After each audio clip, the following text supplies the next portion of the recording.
ಅಪರಾಧಗಳನ್ನು ತಡೆಗಟ್ಟಲು ಮತ್ತು ಮೋಟಾರು ವಾಹನ ಕಾಯ್ದೆಯಡಿಯಲ್ಲಿ ಸಂಚಾರ ನಿಯಮ ಉಲ್ಲಂಘನೆ ಮಾಡುತ್ತಿರುವ ಹಿನ್ನೆಲೆಯಲ್ಲಿ ಮಂಗಳೂರು ನಗರ ಪೊಲೀಸ್ ಕಮಿಷನರೇಟ್ ವ್ಯಾಪ್ತಿಯಲ್ಲಿ ನಗರದ ವ್ಯಾಪ್ತಿಯಲ್ಲಿ ಸಂಚಾರಿ ಪೊಲೀಸ್ ಮತ್ತು ಕಾನೂನು ಸುವ್ಯವಸ್ಥೆ ಪೊಲೀಸ್ ಠಾಣೆಯವರು ವಿಶೇಷ ಜಂಟಿ ಕಾರ್ಯಾಚರಣೆ ನಡೆಸಿ ಕಾರಿನ ಗ್ಲಾಸ್ಗಳಲ್ಲಿ ಬ್ಲ್ಯಾಕ್ ಫಿಲ್ಮ್ ಅಥವಾ ಟಿಂಟೆಡ್ ಗ್ಲಾಸ್ಗಳನ್ನು ಅಳವಡಿಸಿ ಸಂಚರಿಸುವ ವಾಹನಗಳ ಮಾಲಕರ ಚಾಲಕರ ವಿರುದ್ಧ ಒಟ್ಟು 223 ಪ್ರಕರಣಗಳನ್ನು ದಾಖಲಿಸಿ 1,11,500 ರೂಪಾಯಿ ದಂಡವನ್ನು ವಸೂಲಿ ಮಾಡಲಾಗಿದೆ.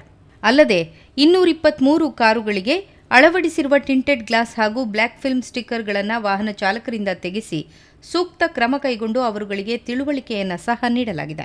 ಮಂಗಳವಾರ ಪೊಲೀಸ್ ಆಯುಕ್ತರ ಕಚೇರಿ ಸಭಾಂಗಣದಲ್ಲಿ ಹಾಗೂ ಪೊಲೀಸ್ ಠಾಣೆಗಳಲ್ಲಿ ಮಂಗಳೂರು ನಗರ ಕಮಿಷನರೇಟ್ ವ್ಯಾಪ್ತಿಯಲ್ಲಿ ಕಾರ್ಯನಿರ್ವಹಿಸುತ್ತಿರುವ car showroom, accessories shop, garage, sticker ಅಂಗಡಿಗಳ ಮಾಲಕರ ಸಭೆಯನ್ನು ಆಯೋಜಿಸಿದ್ದು, ಸಭೆಯಲ್ಲಿ ಹಾಜರಿದ್ದವರಿಗೆ ಸರ್ವೋಚ್ಚ ನ್ಯಾಯಾಲಯದ ಆದೇಶದಂತೆ ಅಪರಾಧ ಎಸಗಲು ಆರೋಪಿತರು ಟಿಂಟ್ ಅಳವಡಿಸಿರುವ ವಾಹನಗಳನ್ನು ಉಪಯೋಗಿಸುವ ಸಾಧ್ಯತೆ ಇರುವುದರಿಂದ ತಮ್ಮ ಬಳಿ ಬರುವ ಗಿರಾಕಿಗಳ ವಾಹನಗಳ ಗಾಜುಗಳಿಗೆ ಹೆಚ್ಚುವರಿಯಾಗಿ ಟಿಂಟ್ಗಳನ್ನು ಅಳವಡಿಸದಂತೆ ಸೂಕ್ತ ಸೂಚನೆಗಳನ್ನು ಸಹ ನೀಡಲಾಗಿದೆ.